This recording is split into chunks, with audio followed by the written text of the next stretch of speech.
जननीं शारदां देवीं रामकृष्ण जगद्गुरु पादपद्मे तयो श्रुत्वा प्रणमामि।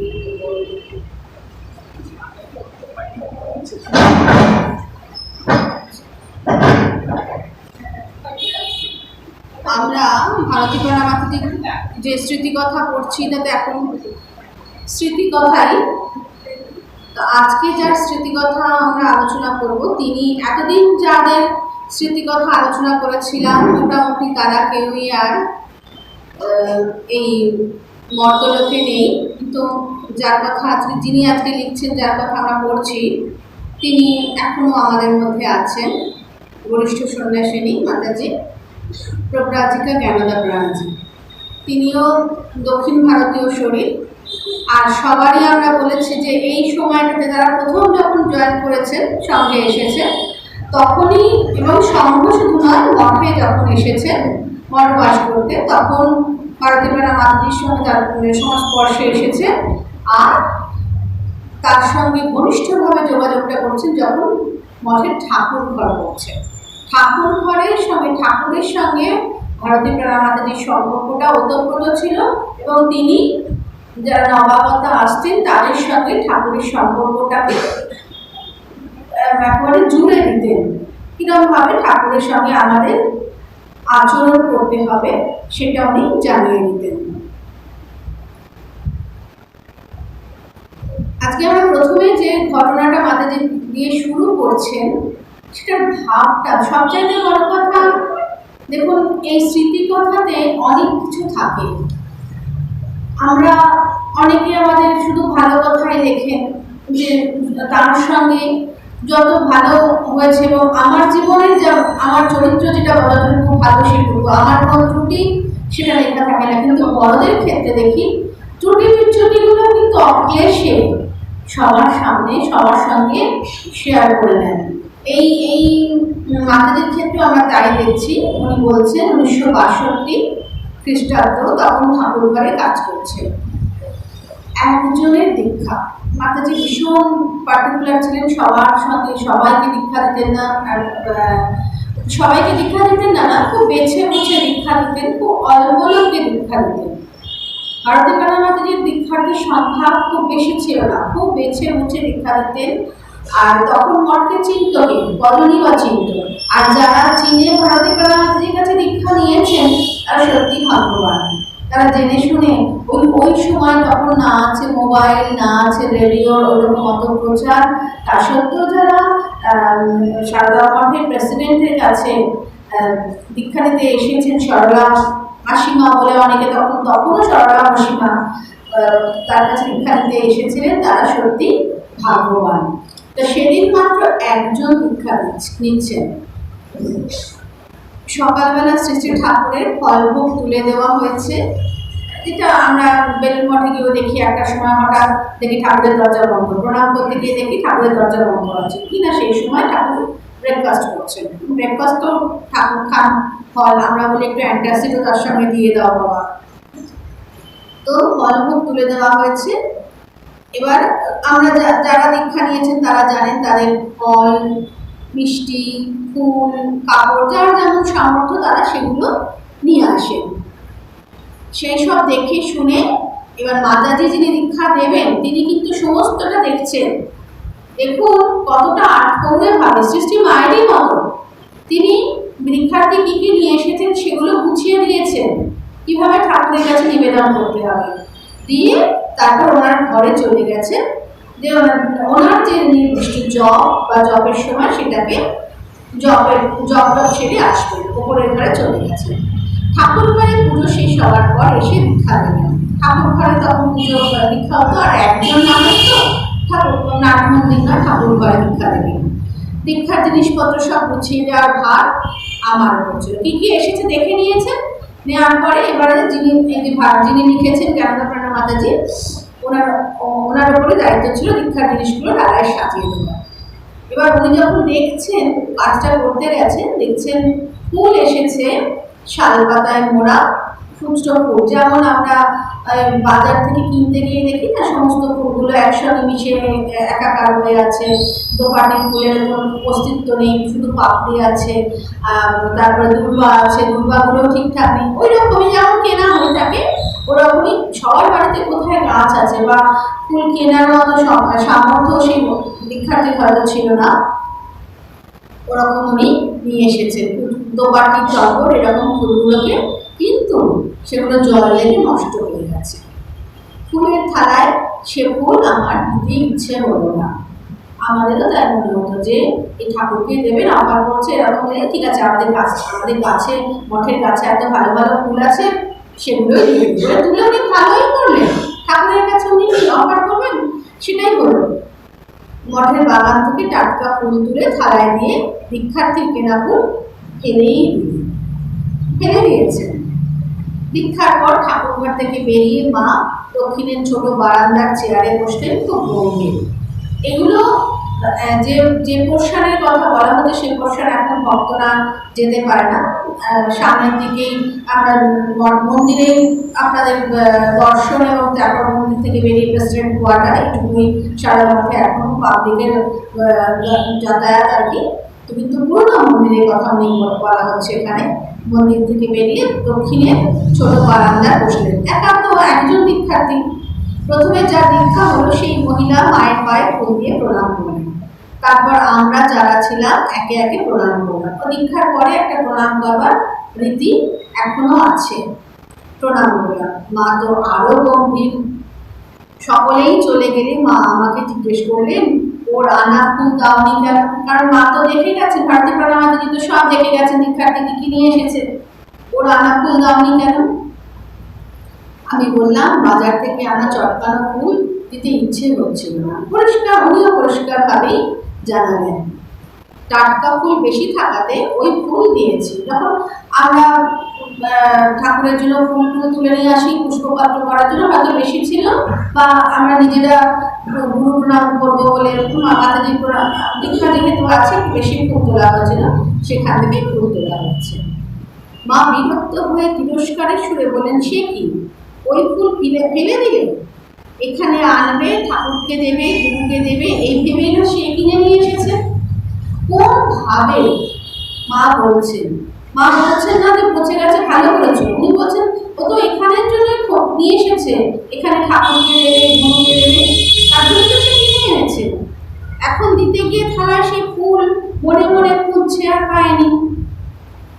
আমরা ভাবি না, আমরা কিন্তু আমাদের যখন যা ইচ্ছা হয় করি, যা ইচ্ছা হয় বলি, কোন মানুষের কাছেও যা আমরা আমাদের যা কিছু বলার বলেও দিই, সে মানুষ যাকে বলছি তার কতটুকু কষ্ট হচ্ছে না হচ্ছে সেটাও চিন্তা করি না, তার মুখের দিকে তাকাই না, আমার মনে এসেছে আমি বলে দিলাম।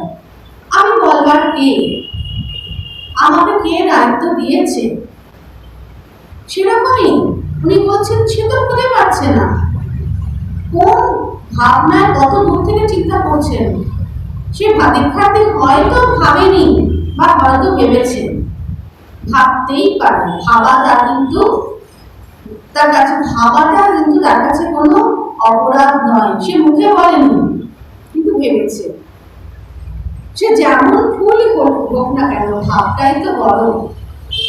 যে আমরা কিন্তু অক্লেশে মালা খারাপ হয়েছে ফেলে দিলাম, কিন্তু একবার ঠাকুরকে দেখিয়ে পড়াতে হয়তো পারছি না, বা অনেক সময় সেটাকে বেদিতেও রাখা যায় বা একটা ছোট থালায় করে সেটাকে গুছিয়ে আমরা রাখতে পারি।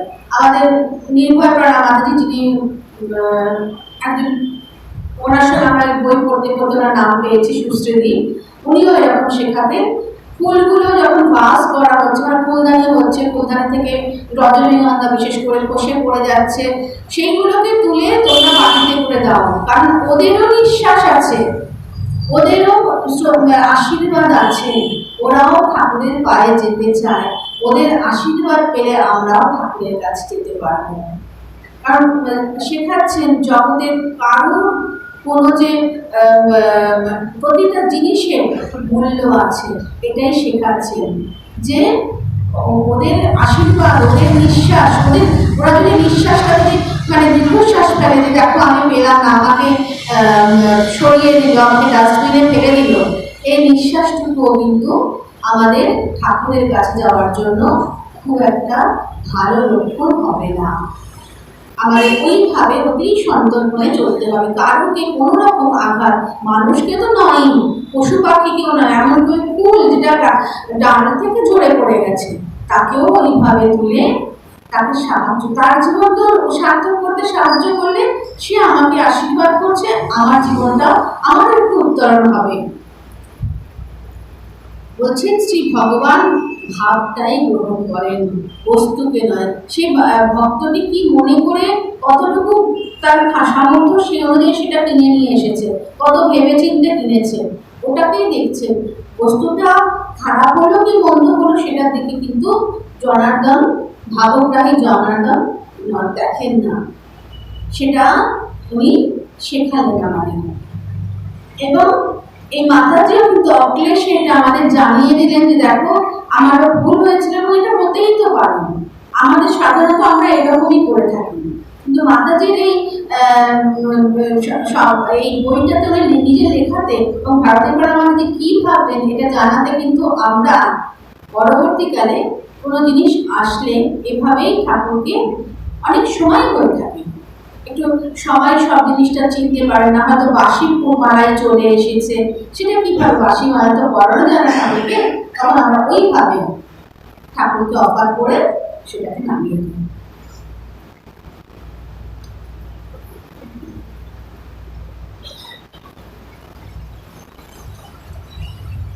1962 আবার জুন মাস,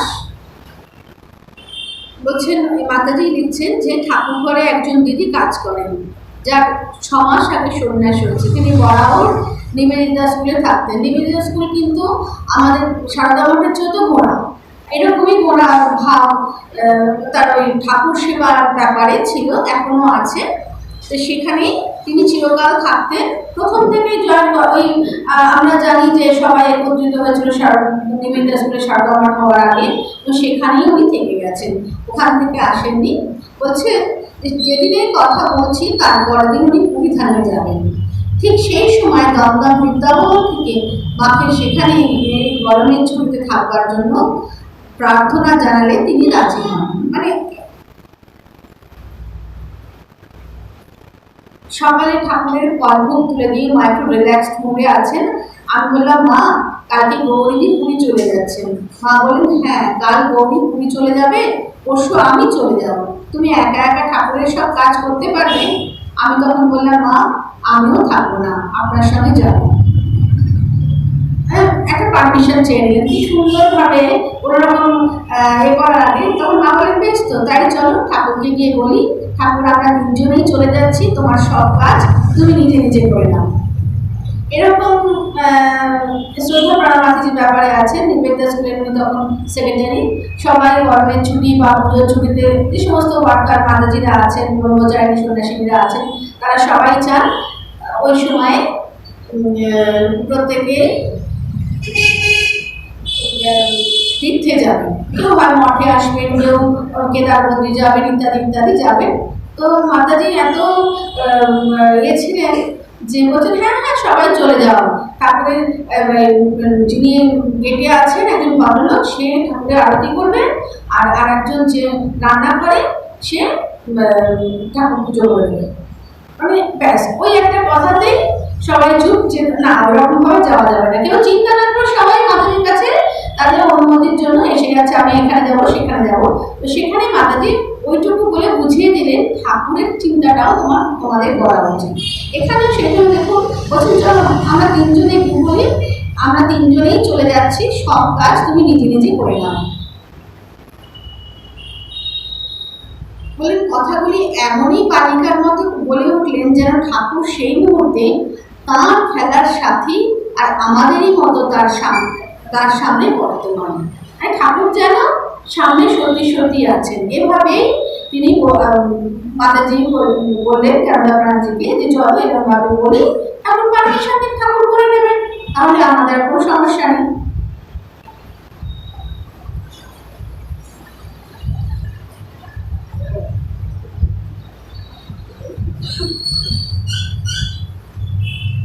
এই জ্ঞানদা ব্যানার্জি যেগুলো লিখেছেন সারদা মঠের একদম ভিতরের কথা বলছে। এরকম অনেক সময় হয়, আমরা জানি যে শীতকালে গরমকালে ঠাকুরের বেলুড় মঠের ক্ষেত্রেও হয় যে 8:30টায় ঠাকুর ঘর খুলবে, আর মায়েদের মা গম্ভীর রাজা মহারাজ স্বামীজির ঘর বোধহয় 9:30টায় করে, ঠিক আমার এরকম মনে নেই এখন। আমাদের তো একটাই মন্দির, সেখানে সবটাই 8:30টায় খুলে যাবে। কিন্তু একদিন হয়েছে কি, ঠাকুর ঘরে বসে ফল কেটে বেলের পানা তৈরি করেছে, বেলের শরবত আর কি। এমন সময় কোনো ভক্ত বেশ কিছু ফল মিষ্টি এনেছেন, তার ইচ্ছা ওই দিনই ঠাকুরকে নিবেদন করা। মা খুব খুশি, তার থেকে আবার কিছু গুছিয়ে দিতে বললেন। তাহলে কি হবে, ঠাকুর খেতে অলরেডি বসে গেছেন, আবার নতুন করে ফল কেটে মিষ্টি গুছিয়ে দিতে হচ্ছে। এদিকে ঠাকুরের স্নান হয়ে গেছে।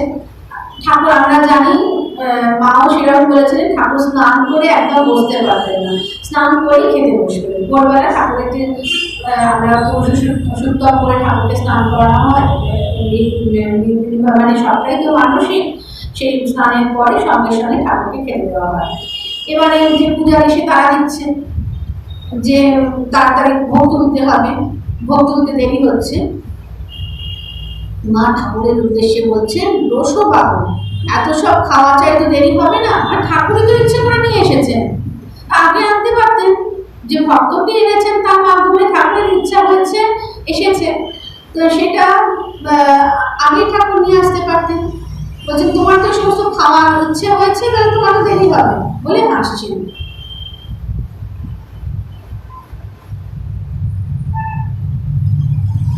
বলছেন, একদিন মার্শালে কালীবাড়িতে পুজো দিতে গেছিলাম। কালীবাড়ি মানে দক্ষিণেশ্বরের ভবতারিণী মায়ের।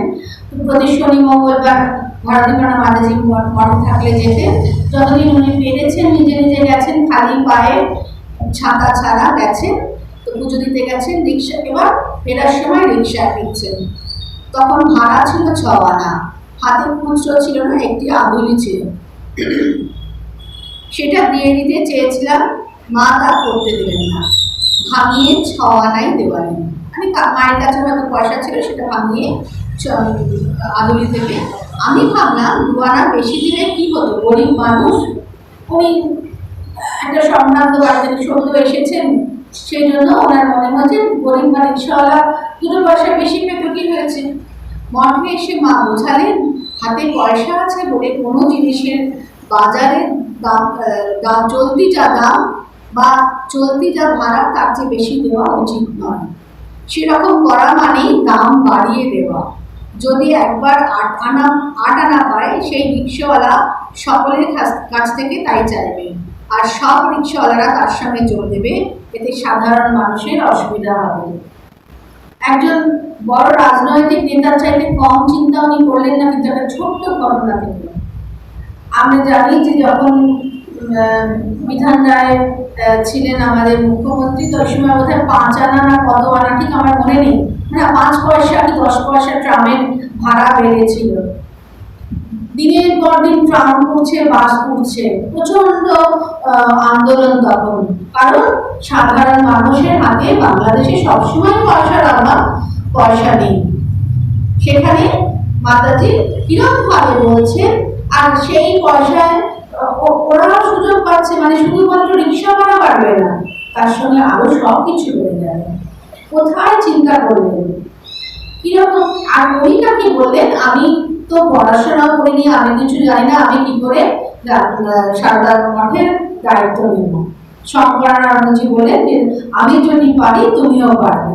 তো এটা কি কম পড়া, কম চিন্তা করা, যে একটা ছোট, ঠিক আছে বাবা, আমরা অনেক সময় টিপস বলে দিয়ে দিচ্ছি, আমরা হোটেলে খেতে গিয়ে সেটা হচ্ছে তো, ওই তো যে একটা পয়সা রেখে দেওয়া হয়, ওটা দিতে হবে। কিন্তু উনি কি বলছেন, এটা যদি আমরা করি, প্রথমত ওদের লোভটা বেড়ে যাচ্ছে, আমাদের কোনো অধিকার নেই, কোনো অধিকার নেই কারোকে লোভী করে তোলার, তারপরে তার চরিত্র বদলে যায়। অথচ আমরা জানি এই গরিব মানুষদের মধ্যে মনুষ্যত্ব আছে, ওরাই কিন্তু সমাজকে বয়ে নিয়ে যাচ্ছে, তারাই কিন্তু মানুষ। যারা বড় বড় চাকরি করছেন, বড় বড় অনেক বড় বড় বাড়িতে আছেন, তাদের মন কিন্তু বড় হয় না, তারা কিন্তু বড় বাড়ি কিন্তু মন ছোট থাকে, সাধারণত তাই হয়ে থাকে। তারা চিন্তাও করে না, গাড়ি নিয়ে হুশ করে বেরিয়ে যায়, রাস্তাতে পড়ে আছে একজন অসুস্থ মানুষ, তাকে তুলে নিয়ে যায়, কানা করে নিয়ে যায়, গরিব মানুষটা করে যায়। কিন্তু আমরা যদি তাদেরকে এভাবে লোভী করে তুলে, যেটা আমরা উত্তরপ্রদেশের আমরা যখন দেখেছিলাম ইয়েতে কেদার বদ্রীর ডিজাস্টারের সময় মানুষকে কিরকম ভাবে সাহায্য করার পরিবর্তে কত মানুষকে কতভাবে হয়তো একটু সাহায্য করে বেঁচে যেত, কিন্তু তাদের সাহায্য না করে তার জিনিসপত্র চুরি করেছে। যখন ওইভাবে ডিজাস্টারটা হয়েছিল, বন্যা এসেছিল, হ্যাঁ, আমরা কিন্তু ওই গাড়োয়ালের পবিত্র মানুষগুলোকে নষ্ট করে দিয়েছিলাম, আমরাই দিয়েছিলাম আমাদের একটু সুবিধার জন্য তাদেরকে এরকম ভাবে সাহায্য করে। এটা সাহায্য করার কথা না। তো মাতাজি এরকম ভাবে বললেন যে সাধারণ মানুষ এতে অসুবিধা ভোগ করবে।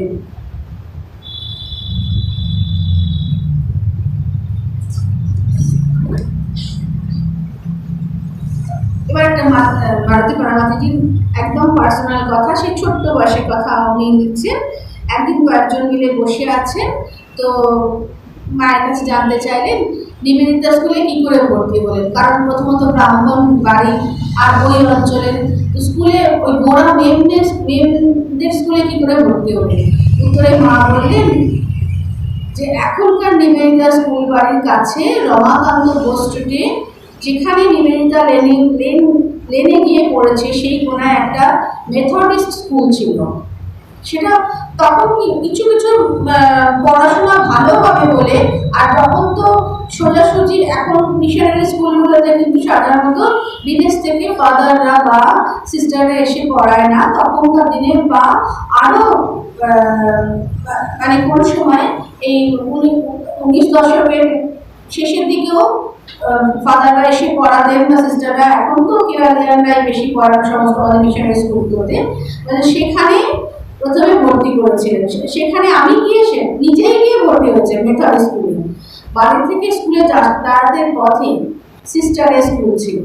নিবেদিতা স্বয়ং লোকের বাড়ি বাড়ি গিয়ে ছাত্রী চেয়েছেন, ওনার বাড়িতে সেটা যাওয়ার সুযোগ হয়নি।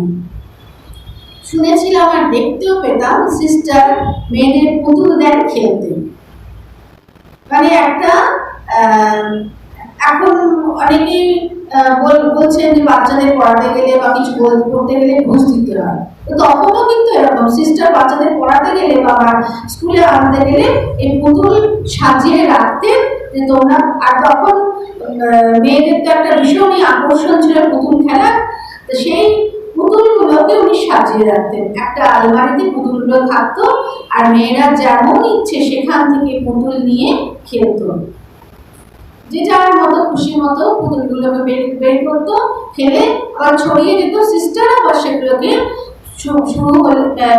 স্কুল শেষ হয়ে গেলে উনি অপচয় পছন্দ করতেন না, কিন্তু ছোট মেয়েদের কিছু করতেন না, নিজের হাতে সেগুলো আবার আলমারিতে তুলে রাখতেন। বলছেন আমি আর একটি মেয়ে নিজেদের স্কুলে যাতায়াতের সময় সিস্টারের স্কুলে ঢুকে পড়তাম। তখন তো অত নিয়ম কানুন নেই যে ও তুমি তো স্কুলে পড়ো না কেন আসছো, স্কুলে যেতে দেরি হতো, আর ঢুকে শুধু পড়তেন না, বলে পুতুল নিয়ে খেলতাম। এমনই দেখো কেউ কিন্তু কিছু বলতো না, তুমি আমাদের স্কুলে মেয়ে নাও কেন ঢুকেছো, ইউনিফর্ম তো ছিল না, আর বন্ধু ওই ক্লাসের সবাই তো ওই পাড়ারই মেয়ে, তারাও কেউ কিছু বলতো না, কত লিবারেল কিন্তু তখন। বলছে যে আমাদের একজন দিদিমণি সিস্টারের স্কুলে ঢুকতে বারণ করলেন, বললেন যে ওই স্কুলে যাবে না, ওই স্কুলে তো স্বামীজির ইচ্ছে অনুযায়ী ভারতীয় পদ্ধতিতে শিক্ষা দেওয়া হতো, সেই জন্য ইংরেজরাও সিস্টারকে ভালো চোখে দেখতো না। বলছেন তবে কিছুই কাজ হলো না, আমরা যেমন যাওয়ার তেমনই যেতাম। তাই একদিন আমাদের দিদিমণি রাগ করে আমাদের দুজনকে ছুটির পর একটা ক্লাস ঘরে বেঞ্চের উপর দাঁড় করিয়ে আটকে রেখে দিলেন। বেশ বড় শাস্তি, ছুটির পর আটকে রাখলো, সবাই বাড়ি চলে গেল, স্কুলের ঝি মেয়েদের পৌঁছে চলে গেল। এবার স্কুলের যিনি কাজ করেন তিনি মেয়েদের পৌঁছাতেও চলে গেল। আমরা দুজন চুপচাপ দাঁড়িয়ে আছি। আমার বন্ধুটি কাঁদতে শুরু করলো। আমি তাকে ধমকে বললাম, কাঁদছিস কেন? দেখবি ঝি মেয়েদের পৌঁছে দিয়ে এসে আমাদের খুলে দেবে। কতটুকু মেয়ে তখনও সিস্টার স্কুলে ভর্তি হননি। তখন থেকে তিনি কিন্তু তার একটা কন্ট্রোলিং পাওয়ার আছে, একটা আত্মসম্মান আছে। কাঁদবো কেন? আত্মসম্মানের জন্য উনি বলছেন, আর কাঁদবো কেন, ঠিক ব্যবস্থা হয়ে যাবে। আর তারপর খুলে যখন দেবে আমি আর এই স্কুলে পড়বো না।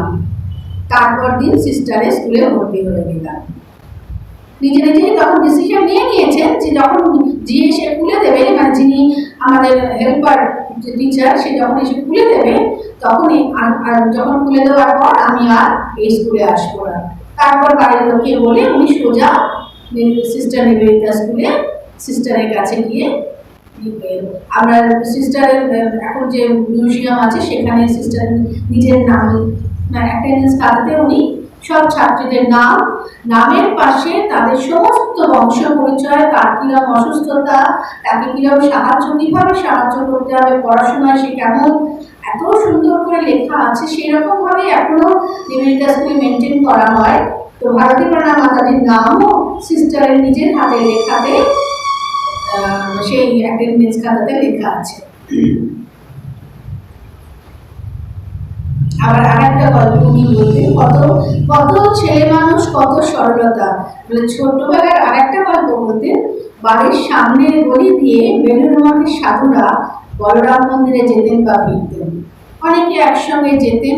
এটা ঠাকুরের সময় থেকেই গিরিশবাবু এই কাজটা করেছিলেন, যে খুব তাদেরকে অসম্মান করা হতো। পাড়ার ছেলেরাই, মেয়েরা কোথায় পড়তো এই সমস্ত না, বলছেন উনি করতেন, মানে মেয়েরাও ছিল। হাততালি দিয়ে বলে হতো, পরমহংসের দল যাচ্ছে, প্যাঁক প্যাঁক, যেমন হাঁসেরা প্যাঁক প্যাঁক করে সেরকম ভাবে গিরিশবাবু যখন ছিলেন তখনও উনি করতেন। তো বলছেন আমিও ওদের সঙ্গে বলতাম, তখন কি আর জানতাম আমিও একদিন ওই দলেই যাব, আমিও পরমহংস দলেই যাব, তখন কি জানতাম? আমি ছোট বয়সে ওরকম করতাম।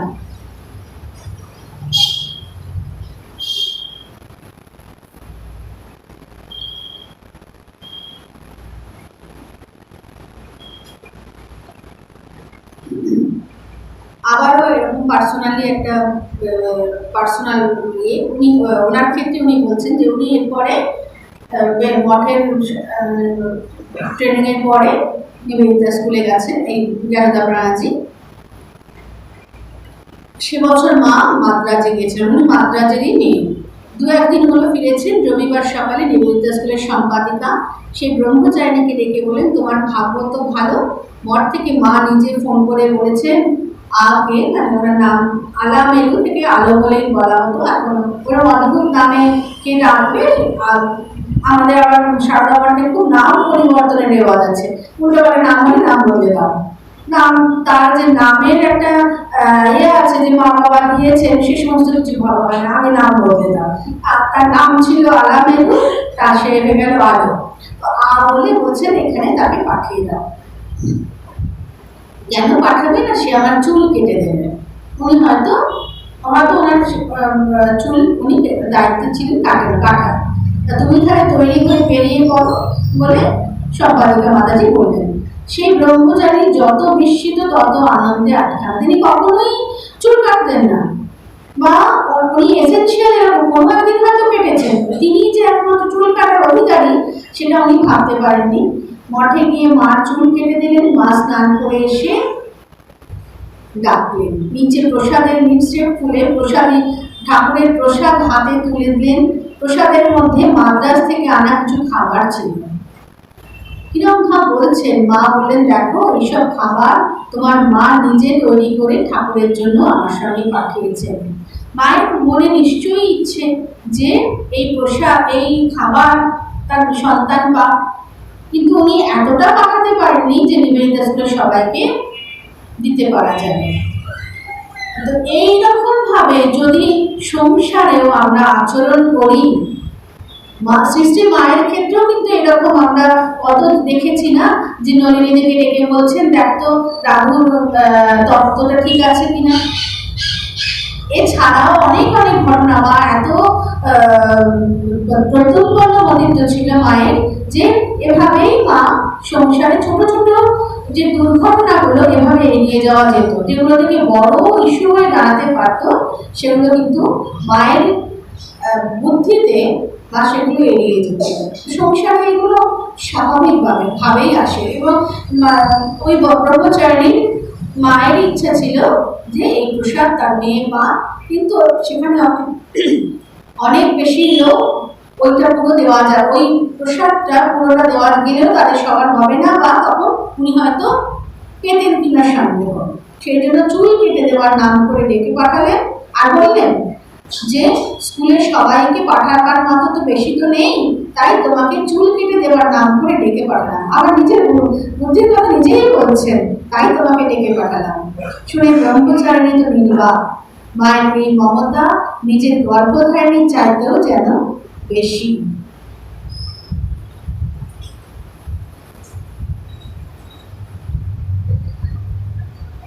1969 খ্রিস্টাব্দে মার্চ মাস মা মাদ্রাজে গেছেন, সেখানকার ভক্তেরা মার জন্য খাবার করে আনেন। একদিন একজন মহিলা বেসন ও চালের গুঁড়ো দিয়ে তৈরি ভাজা মুরুক্কু এনেছেন। মুরুক্কু ছোট ছোট বাংলার মতো দেখতে, একরকম ভাজা ভাজা মিষ্টি। এখন আমাদের মানে মরফলে কিনতে পাওয়া যায়, মুরুক্কু নাম বলে পাওয়া যায়, এবং যথেষ্ট ভালো খেতে, বেশ ময়াম দিয়ে মুড়মুড়ে হয়েছে।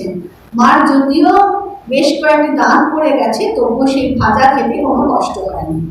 পরের দিন আর একজন ওই একই রকম ভাজা এনেছেন, মানে ওটা বেশ পপুলার মুরুক্কু, তবে সেটি বেশ শক্ত।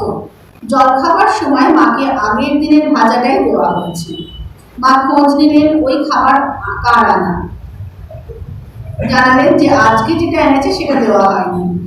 জানছেন যে ভক্ত তো এসে বলেছে, যে ভাষাতেই বলল এবং সেটা যেভাবে ভাবুক, মা বুঝতেও পেরেছেন।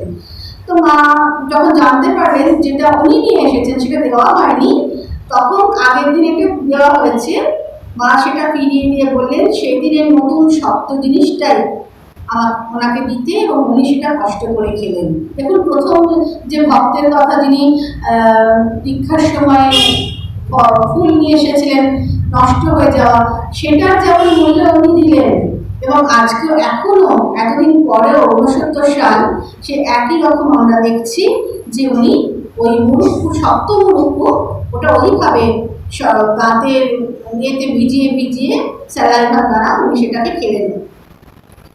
জিজ্ঞাসা করায় বললেন, দেখো এরা তো আমি কিছু খাবো এই আশা করে এনেছেন, তাই একটু একটু মুখে দিন। সত্যই তো ওর খাওয়া তো রসনা তৃপ্তির জন্য নয়, ভক্তদের ভাব গ্রহণ করানোতেই তিনি সন্তুষ্ট। ভক্তরা খুশি হবে, ভক্তরা জিজ্ঞেস করবে কোনো না কোনোভাবে, যদি উনি জানতে পারেন ভক্ত যে মা তার খাবার খাননি, আমাদের ক্ষেত্রে কি হবে? কষ্ট হবে। আমরা যদি কষ্ট পাই, আমাদের তো সেরকমভাবেই সব ভক্তই সমান। সেই জন্য মা ওটাকে ওইভাবে খেয়ে বলছেন যে উনি যাতে কষ্ট না পান, সেজন্য এভাবে আমি খেলাম, যাতে ওর মনে কোনো কষ্ট না হয়। মা আমাদের এতে অনেক কিছু কিভাবে শেখাতেন, যে ফুলদানি কি করে করা, ভাস আমরা জানি ভাস করতে কি এমন শক্ত ব্যাপার, সবাই করতে পারে। ঠাকুর ঘরে কাজ শেখানোর ক্ষেত্রে দু চারটে কথা বলে আমি শেষ করছি। যেমন বলছেন যে একজন ভাস করেছে, সাধারণত আমরা যেটা করে থাকি যে পাতাগুলো পিছন দিকে পাতা দেওয়া হচ্ছে, ফুল সামনের দিকে, এবং ভালো ভালো ফুলগুলোকে আমরা সামনের দিকে সাজিয়ে বাস করি। মা ঠাকুর ঘরে গিয়ে বলছেন, সে কি চারদিকে ফুল দাও তবে তো হবে, ঠাকুরের দিকে শুধু ডাঁটিগুলো, আমরা তাই করে থাকি, রজনীগন্ধার ডাঁটি বা জারবেরার ফুলগুলো সামনের দিকে সব, আর পাতাগুলো ডাঁটিগুলো সব ঠাকুরের দিকে। উনি ওরকমভাবে শেখাচ্ছেন, সব দিকে ঘুরিয়ে ঘুরিয়ে বাস করবে। এখানে তো সব দিকে ঘোরানো আছে। আমরা কিন্তু অনেক সময় আমরা যখন ছোট বয়সে বাস করতে শুরু করি ওরকমভাবে। তারপর মালা পরানোর ক্ষেত্রে উনি বলছেন মানুষ যেভাবে মালা পরেন সেভাবেই মালা পরাবেন, যে ঠাকুরের মালা যেন গলার নিচে অব্দি না যায়, পা অব্দি ঝুলছে মালা, সেটা ঠাকুর যদি কখনো উঠে দাঁড়ান কি করে হবে? এইরকম ভাবে একেবারে জীবন্ত ঠাকুর আমাদের কাছে জীবন্ত আছেন, সেটাকে বোঝানোর জন্য সৃষ্টি ভারতী প্রাণা মাতাজি যেমনটি মায়ের কাছে শিখেছিলেন তেমনটি আমাদের শেখানোর চেষ্টা করেছেন। এরপর মায়ের ইচ্ছা, মায়ের কৃপা এবং আমাদের ইচ্ছা আমরা কতটা শিখতে পারবো, মায়ের কাছে সেই প্রার্থনা করি ঠাকুর যেন আমাদের কাছে জীবন্ত স্বরূপ হয়ে আসেন, আমরা যেন সেটা অনুভব করি।